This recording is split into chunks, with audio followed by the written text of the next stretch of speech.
సంవత్సరాల తరబడి government job కోసం వేచి చూస్తున్నారా? కేవలం 8 నెలల్లో మీ కల నెరవేర్చుకోండి. వెంటనే కింది నెంబర్స్‌కి కాల్ చేయండి. నమస్తే రమగారు. నమస్తే జయ.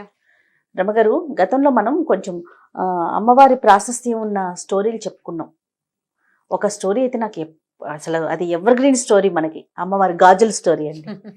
ఇప్పటికీ అది చూస్తే అబ్బా ఎంత బాగుందో అనిపిస్తుంది. ఇప్పటికీ ఆ కథ ఫలానా అయింది అని నాకు వస్తూనే ఉన్నాయి మెసేజ్లు. 2 ఏళ్ళు అయిపోయింది. ఎంత ఎన్ని పుస్తకాలు వచ్చినాయో. అవును, అలాంటి కథ మన మా బాస్ సుమన్ గారు కలిసినప్పుడల్లా ఏదైనా స్టోరీ విషయం వచ్చినప్పుడల్లా, జయ రమగారితో ఇలాంటి స్టోరీస్ ఏమైనా ఉంటే ఇంకొంచెం చెప్పించండి జయ, అమ్మవారి స్టోరీలు చాలా బాగుంది అని చెప్తూ ఉంటారు ఆయన. చాలా మంది ఇష్టపడతారండి ఆ కథ. అలాంటివి ఏదన్నా ఇంకా ఏమన్నా ఉంటే మీ దగ్గర, మీకు ఐడియాలో ఉంటే ఒకటి చెప్పండి. మరి అలాంటిది కాదు కానీ అమ్మవారికి సంబంధించిందే ఒక కథ చెప్తాం. మొన్న ఒకటి చెప్పుకున్నాం మనం, చెట్టులో అమ్మవారు ఉండటం. అవును, ఇది ఒకటి చెప్దాం. ఒక పల్లెటూరులో సుబ్బయ్య అని ఒక ఉప్పు వ్యాపారస్తుడు ఉండేవాడు. ఉప్పు అమ్మేవాడు అనమాట. ఉప్పు వ్యాపారం అంత పెద్ద ఖాస్ వ్యాపారం కాదు. పాత రోజుల్లో ఎంత ఉప్పు 10 పైసలు, కానీ అర్ధనా కూడా ఉండేది. అయితే ఇంక పెద్ద వ్యాపారం ఏమీ లేదు. పొద్దున్నే పోయి అమ్ముకుని వచ్చి రాత్రికి ఆ మిగిలింది వచ్చింది దాంతో రోజు గడిచేది. కష్టంగానే గడిచేది. 3-4 పిల్లలు, అమ్మ నాన్న, 1-2 అన్నదమ్ములు, అలా ఉండేది కుటుంబం. అయితే ఈయన ఏం చేసేవాడంటే, వీళ్ళ ఊరు దాటి పక్క ఊళ్ళు వెళ్ళాలి వ్యాపారానికి. ఈ ఊరు దాటి వెళ్తుంటే ఊరు బయట ఒక చిన్న అడవి, చిట్టడవి లాగా ఉండేది. ఆ అడవిలో ఒక చిన్న అమ్మవారి గుడి ఉండేది. అది పెద్ద గుడి, ఖాస్గా కూడా కాదు, మన గ్రామ దేవతల గుళ్ళు ఉంటాయి కదా, కొద్దిగా పొట్టిగా ఉన్న గుడి. వంగి దండం పెట్టాలన్నమాట. కూర్చుంటే అక్కడ కూర్చోవచ్చు కూడా, కాస్త కొద్దిపాటి నీడ కూడా ఉంటుంది. రోజు ఆవిడకి దండం పెట్టేవాడు, వ్యాపారం బాగా జరిపించమ్మా అని. ఎప్పుడైనా వాన బంగుడు వస్తే ఆ గూడు దగ్గరే వంగి కాసేపు కూర్చునేవాడు. కూర్చున్నప్పుడు అనుకునేవాడు, నేను బతికి బాగుంటే, బాగా సంపాదిస్తే గుడి కడతానమ్మా నీకు అని చెప్పుకునేవాడు. వెళ్తూ దండం పెట్టేవాడు, వస్తూ దండం పెట్టుకునేవాడు. అయితే ఏమైంది, అట్లా రోజులు గడుస్తూ ఉన్నాయి. ఏదో బొటాబొటిగా వచ్చేది. ఆ బొటాబొటి దాంతో ఏదో తిని, అంటే పోకుండా బతికుండా ఉండే అంత సంపాదన మాత్రమే అనమాట. ఓ దాచుకునేది, పెద్ద కొనుక్కునేది ఏం లేదు. 4,000 నోట్లోకి అన్నానికి మాత్రం సరిపోయేది. ఇలా జరుగుతుండగా ఒకసారి ఒక వర్షాకాలంలో, ఉప్పు సాధారణంగానే వర్షాకాలం కొంచెం నీరు గారిపోతుంది. అవును, సహజంగానే రాళ్ళ ఉప్పు మెతక మెతకగా అయిపోతుంది, తడి తడిగా ఉంటుంది. పైగా కొలిచినప్పుడు ఎక్కువ వచ్చేస్తుంది. అప్పట్లో తూనికలు తక్కెడ్లు లేవు కదా, సేరు కొలత ఎక్కువ ఉప్పు కూడా వెళ్ళిపోతుంది. అలాగే ఏదో నడుస్తుండేవాడు. ఒకరోజు జడివాన కురిసి ఉప్పు సంచులు తడిసిపోయి ఉప్పు అంతా కారిపోయిందట. కారిపోతే 1 రూపాయి లేదు చేతిలో, పావలా కూడా లేదు. ఆయన అమ్మవారి గూటి దగ్గర కూర్చున్నాడు. ఆ గూటి పక్కన ఏమీ లేదు. ఏం బతుకు ఇది, ఎట్లా కొట్ల బతుకు, 4,000 నోట్లోకి వెళ్తాంటే, ఈ వర్షాకాలం 1,000 కూడా నోట్లోకి వెళ్ళలేని పరిస్థితి, ఇంటికి వెళ్తే అన్నం కూడా పెట్టలేను, నేను దౌర్భాగ్యపు స్థితిలో ఉంది నా జీవితం. నీ గుడి కడతా, గోపురం కడతానని అడిగేం ప్రయోజనం? కనీసం ఆ ఉప్పు బస్తా అన్నా తడవకుండా ఉంటే పోనీ ఓ పూట ముద్దైనా తింటాను. నేనేం గుడి కడతానమ్మా నీకు, ఇక నేను చచ్చిపోవడమే, ఇక నా వల్ల కాదు. నా పిల్లలు ఏదో అడుక్కునైనా బతుకుతారు, ఏదో మగవాడిని బతుకున్నాను, ఇంట్లో ఉన్నాను, అడుక్కోండరా అని చెప్పలేకపోతున్నాను అని ఇలాగ చేత విధాల వగచి చెప్పుకున్నాడు ఆ దేవుడి గుడి దగ్గర అమ్మవారికి.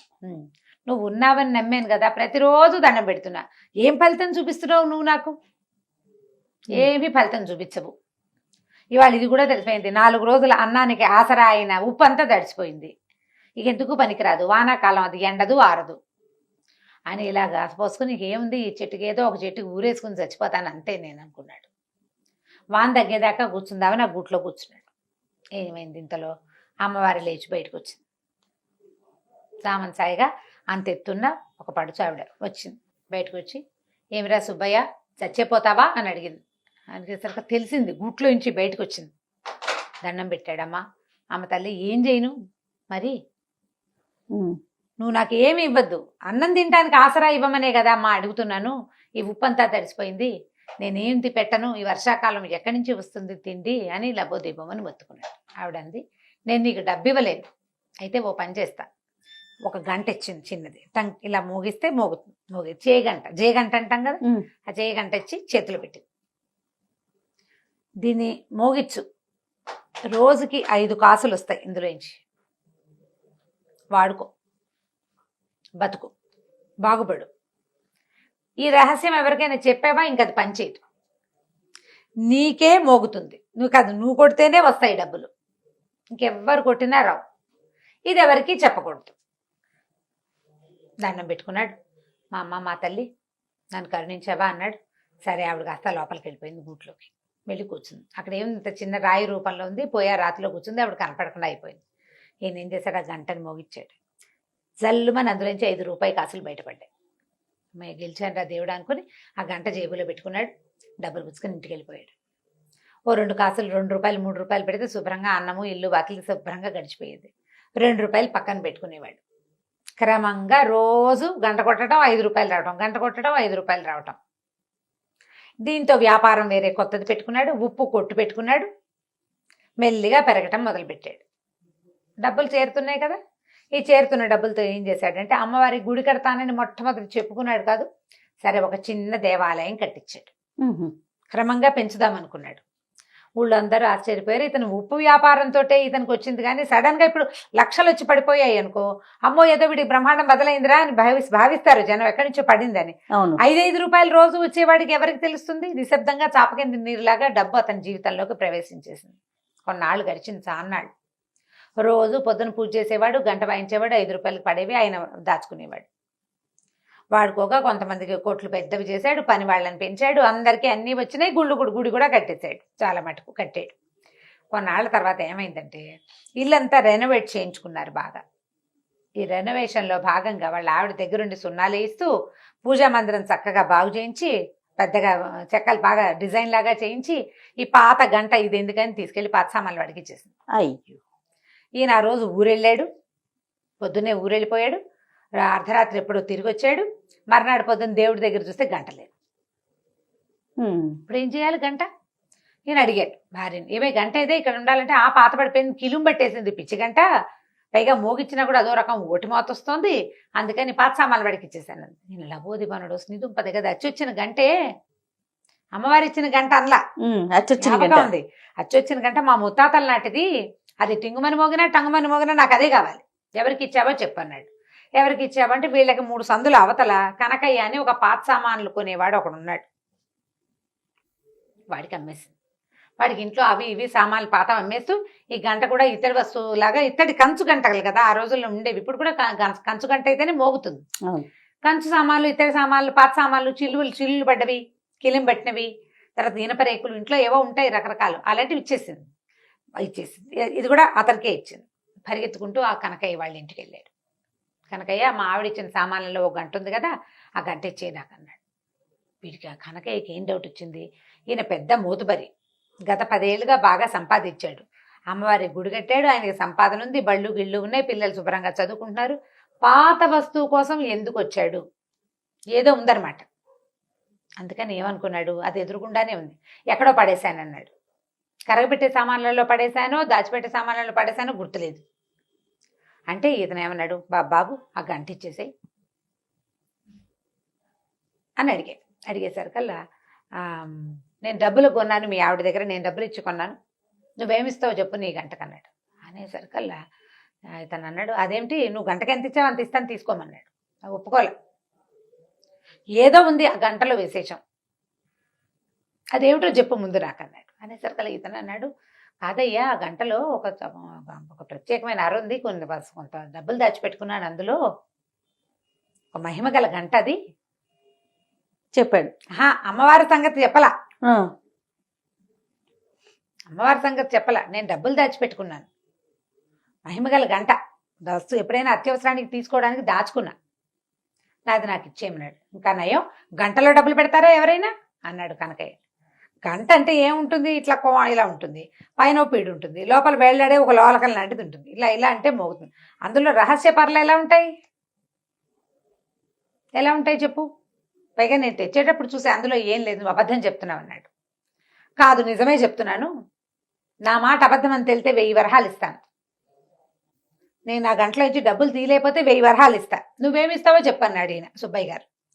ఈతను ఏమన్నాడు, నేను 1000 వరహాలు ఇస్తా, ఆ గంటలో ఏం లేదన్నాడు. రేపొద్దున చూపిస్తానన్నాడు. సరే ఈయన ఏమనుకున్నాడు, సరేలే వాడేం చేయలేడు దాన్ని. ఈయన ఇంటికి వెళ్ళిపోయాడు. మర్నాడు పొద్దున జనాలందరినీ పిలుచుకుని ఆయన వచ్చాడనమాట. ఈ లోపల ఈ రాత్రి కనకయ్య సాయంకాలం నుంచి మొదలుపెట్టి వాళ్ళ తమ్ముడిని పిలిచాడు, బావమరిదని పిలిచాడు. ఆ గంటను తిరిగేశారు, మరగేశారు, నేలకేసి కొట్టారు, విసిరారు. ఎక్కడి నుంచి ఏమీ బయటికి రాలే. దాంట్లో ఒక అర ఉండేందుకు ఏ అవకాశము లేదు. ఎక్కడ పెట్టాడో తెలీదు. ఏమైనా రహస్యపు మీటల మీద బాగా తోమేరు, మెరిసేలాగా చింతపండు ఉప్పు పెట్టి తోమేరు, నిమ్మకాయ డిప్పేసి తోమేరు. ధగధగాయమానగా బంగారపు గంటలే మెరుస్తోంది. అందులోంచి ఏమీ బయటికి రాదు. సరే ఏమనుకున్నాడు, ఇందులోంచి ఏమీ రాలేదు కాబట్టి అతను కూడా తీయలేడు. పీయిస్తాడు, పీయకేం చేస్తాడు, చూద్దాం అనుకున్నాడు. మర్నాడు పొద్దున వీర ఇతను చుట్టుపక్కల వాళ్ళు నలుగురు చేరారు. ఆయన ఓ నలుగురిని తెచ్చాడు. గంట అందరి మధ్యలో ఆ గంట ఆయనకి ఇచ్చేయాలి. ఇచ్చేసరికల్లా సరే ఇందులో ఏమీ లేదు, నేను తిరిగేశాను, మరగేశాను, ఇందులో ఏం లేదు, నువ్వు అబద్ధం చెప్పావు, 1000 అక్కడ పెట్టి గంట తీసుకోమన్నాడు. 1000 రూపాయలు ఇస్తానన్నాడు కదా. అయితే సుబ్బయ్య గారు అన్నాడు, ముందు గంట నా చేతిలో పెట్టు, డబ్బులు నేను తీసి చూపిస్తాను నీకు ఇందులో. సరే ఇచ్చాడు. ఇచ్చేసరికల్లా ఈయన ఏం చేశాడు, ఆ గంటను దండం పెట్టుకుని అలాగా మోగిచ్చి ఆ గంటల నుంచి 5 రూపాయల బిళ్ళలు అతని చేతిలో పెట్టాను. ఇదిగో నేను దాచిపెట్టాను, ఇదిగో అని చూపించాను. జనాలంతా ఆశ్చర్యపోయారు, ఎలా దాచావు అని. ఇప్పుడు నా పూర్వీకుల గంట కదా, ముత్తాతల నుంచి మా ఇంట్లో ఉంది, నేను దాని ఆసరాతోటే బతికాను, నేను మీకు చూపించేస్తానా, నాది ఇది, మా ఇంట్లో నుంచి ఇతను తెచ్చాడు, ఎందుకు చూపిస్తాను నేను మీకు, ఎలా దాచాను చూపించక్కర్లేదు. ఇప్పుడు కనకయ్య ఇది ఆశపడ్డందుకు ఏమిటి ఇచ్చేస్తే గంట అని అడిగితే ఏముంది, పావలా ఇచ్చుంటాడు ఆ గంటకి. ఆ పావలాను ₹1 పావలాకి ₹1 లేదా రూపాయి ఇవ్వు అంటే సరిపోయేది. పందెం కట్టేందుకు 1000 రూపాయలు ఇవ్వాల్సి వచ్చింది. అయితే ఈయనేమన్నాడు సుబ్బయ్య గారు, అంత వద్దులేవయ్యా, నా గంట నాకు ఇచ్చావు, సగం ఇవ్వు చాలు, ఆ సగం కూడా నాకు ఇవ్వద్దు. ఊళ్ళో అమ్మవారి గుడి ఉంది కదా, ఊరి చివర, గుడి బాగు చేయించడానికి డబ్బులు ఇవ్వు, గుడిని పెద్దది చేయడానికి. కానీ ఈ కనకయ్య దగ్గర నుంచి 500 రూపాయలు ఇప్పించాడు ఆ గుడికి. గుడిని ఇంకా కాస్త బాగు చేశారు. మరి 500 రూపాయలు అంటే ఆ రోజుల్లో ఎక్కువ కదా. నేను అమ్మ తమ తల్లి నా మొత్తాన్ని నా చేతిలోకి వచ్చేసావు నువ్వని ఆ గంటకి దండం పెట్టుకుని తీసుకెళ్లి తన ఇంట్లో పెట్టుకున్నాడు. కనుక ఈ సుబ్బయ్య గారు ఉన్ననాళ్లే ఆ గంట పనిచేస్తుంది. ఆ తర్వాత ఎవరి చేతికి దొరికినా మోత వస్తుంది కానీ అందులో నుంచి డబ్బులు రావు. కేవలం సుబ్బయ్యకే ఇచ్చింది అనమాట అమ్మవారు అవకాశం. ఎందుకు ఇచ్చింది, అతను భక్తి వల్ల. రోజు దండం పెట్టుకుని, ఉప్పు వ్యాపారస్తుడు, ఉప్పు ఎంత అమ్ముకుంటాడు, రోజుకి రూపాయి ఆదాయం లేనివాడు, నా బతుకు బాగుంటే నీకు గుడి కడతానని భగవంతుని పట్ల ఆ రకమైన ప్రేమను అతను ప్రదర్శించినందుకు అతనికి ఆ గంట ఇచ్చిందనమాట. గంట పుచ్చుకుని ఇంటికి వచ్చేసాడు. ఆ తర్వాత ఈయన దారిని హాయిగా ఉన్నాడు, ఆయన దారిని ఆయన హాయిగా ఉన్నాడు. కథ కంచికి మనం ఇంటికి. చాలా బాగుంది, చిన్న కథ కానీ మంచి కథ, మంచి మహిమ ఉన్న కథ కదండి అమ్మవారి కథ. రైట్ రమ్మ గారు, నమస్తే. నమస్తే జయ. ఈ వీడియో కనుక మీకు నచ్చినట్లయితే లైక్ చేయండి, షేర్ చేయండి. మరిన్ని వీడియోస్ కోసం మా ఛానల్ని సబ్స్క్రైబ్ చేసుకోండి.